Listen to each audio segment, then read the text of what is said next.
Okay, take a few seconds to look at these children playing. What does play mean in this situation? What are they doing? What are they not doing? Now, these children, you'll notice, are very young. You'll notice that they're in the same place, but they're not necessarily playing together. And yet, in some ways, they are playing the same activity. Let's take a look at this picture. Now, these children are a little bit older. What does play mean in this context? How is it different? What are they doing? What are they capable of doing that the children in the previous picture were not doing and maybe were not capable of?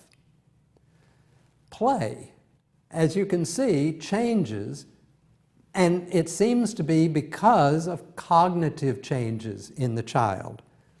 And maybe the play itself, all that playing for hours, actually helps build the cognitive abilities that will lead to new kinds of playing.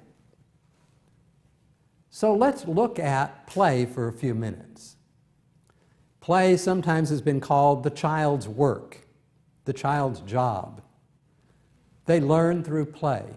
Well, if you think about Piaget and Vygotsky, you say, yeah, play fits into both of those theories. In fact, it can be very significant parts of how those theories play out. Different people have come up with stages of play, depending on level of maturity. If you think about those two pictures, and I hope you go back and study those two pictures a bit more, here's a simple way of looking at stages of play. First, there's solitary play. You can put 3 infants in a room with toys, and they might play away and away and away and never even notice each other because they are busy in their solitary play. Then there's parallel play, a lot like what you saw in that sandbox picture. 2 children engaged in the same activity and yet not really playing together, but going through many of the same motions as each other. That's pretty typical at a certain stage of cognitive development. There's cooperative play. Now they're playing together, perhaps creating something together, imagining something together. And that leads us to categories of play. What are the different kinds of play? Well, basically we can just say 2 categories generally, although there are other ways to arrange it into more categories. There's constructive play. We're going to build something. I'm going to build something. Maybe it's solitary play. I'm going to build something, or we are going to build something. Castles in the sand, or towers with blocks, or whatever. It's constructive play.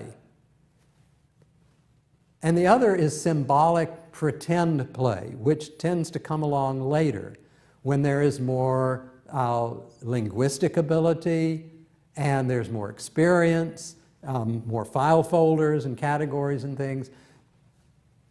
This is the time when you see children imitating adult roles, pretending. Let's pretend to be mommy and daddy. Let's pretend to be at an office. Let's pretend to be riding in a bus. Who's going to be the bus driver? Who's going to be the passenger? You'll see this sort of play come along, in preschool years, and you might think it's cute, you might think it's superfluous. Well, think of it as neither one of those. Think of it as a way that children process their file folders, not only just to keep them fresh in their minds, but to also come up with new combinations in those file folders for new situations. So even though pretend play tends to sound a lot alike time after time, they seem to always go through the same unwritten script, actually there is processing going on there. Just as with constructive play, it changes over time too, in terms of sophistication, for instance, and what kind of cognitive categories are being played with. So do a little extra homework on play, because during those preschool years, that 2 to 7-year-old range, play becomes an extremely important part of the learning cognitive process.